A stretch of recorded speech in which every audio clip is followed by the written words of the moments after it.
Ils n'étaient pas descendus dans la rue à Bordeaux depuis 18 ans. Les petits viticulteurs sont donc de retour aujourd'hui. Eux qui représentent 70% du vignoble n'arrivent plus à écouler leur production.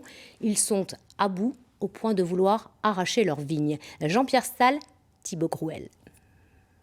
Des dizaines de tracteurs placent des quinconces. Ils sont plusieurs centaines de vignerons venus des quatre coins de la Gironde à crier leur colère. Les ventes de vin rouge ont chuté de 30% en 10 ans. Les ventes de vin en vrac sont à l'arrêt. Plus rien ne sort de leur chai. On ne vend plus rien. L'avenir est complètement bouché. Et donc les structures, ils sont un système où ça va exploser, quoi. J'avais un fermage en bonne et due forme avec un fermier à un contrat de 9 ans. Et la personne a abandonné mes vignes du jour au lendemain, sans aucun préavis. Donc aujourd'hui, j'ai 15 hectares de vignes qui vont partir en friche. Je n'ai pas de solution. Le collectif de vignerons considère qu'il faut arracher 15% du vignoble bordelais pour aider leur exploitation en souffrance. Ils réclament 10 000 € d'aide à l'Europe par hectare arraché. On réclame un plan social pour nous sortir de l'ornière. Ça fait plusieurs mois qu'on le dit, ça fait pratiquement 18-20 ans qu'on vit en vendant notre vin à moitié prix, à 50% de son coût de revient. On a plié le dos, on a courbé les chines, on a raclé les fonds de tiroir. Tout aujourd'hui, on est au bout, on ne peut plus. Il y avait un outil au niveau européen qui existait avant 2008, qui n'est plus en place aujourd'hui, que l'on souhaiterait, nous, Bordelais, voir renégocier. Pour autant, ce sujet n'est pas ouvert pour l'instant. Depuis 18 ans, il n'y avait pas eu pareille mobilisation à Bordeaux.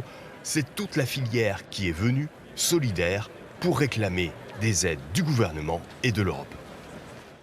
La colère et le désarroi des petits viticulteurs, on en parle avec vous, Stéphane Gabard, bonjour. Bonjour. Vous présidez le syndicat des AOC Bordeaux et Bordeaux Supérieur. On se demande comment on en est arrivé là. Effectivement, c'est la conjonction de multiples facteurs, de géopolitique, les problèmes de concurrence, la taxe Trump, les problèmes d'ouverture des pays comme la Chine, qui était l'un de nos principaux clients à l'extérieur, et surtout, problèmes de consommation sur le marché français, avec une déconsommation des Français et des gens qui se détournent de plus en plus des vins rouges de consommation. Vous parlez de la Chine, elle a effectivement été votre principal client il y a quelques années encore, et puis ça s'est arrêté avec le Covid. Est-ce que ce n'est pas finalement la faute originelle d'avoir tout misé sur ce marché ? Alors, est-ce que c'est notre faute originelle ? Je ne sais pas, mais c'est vrai ça a été notre Eldorado à une période où effectivement on était un peu en surproduction à Bordeaux. Ce marché de l'Asie s'est ouvert. Il a été dans une progression assez fulgurante ces dernières années. On en a profité. Je pense que tout le monde en aurait profité. Malheureusement, on n'a peut-être pas su se réformer à temps et surtout, encore une fois, aujourd'hui encore, 55% de notre production est vendue sur le marché français. Et c'est là où le bas blesse parce que le marché français le consommateur français consomme de moins en moins de vin. Alors, vous parlez d'une production qui est vendue. Le problème, c'est justement qu'aujourd'hui, elle ne se vend plus. Effectivement, on n'est plus... Dans l'interview que vous avez menée juste avant, on a parlé de prix, mais surtout, il n'y a plus de marché. Il y a beaucoup de producteurs, quel que soit le prix, qui n'arrivent plus à vendre leurs produits, d'où ce désarroi. Alors, on en arrive au point de vouloir arracher des vignes. On imagine le crève-cœur pour les vignerons.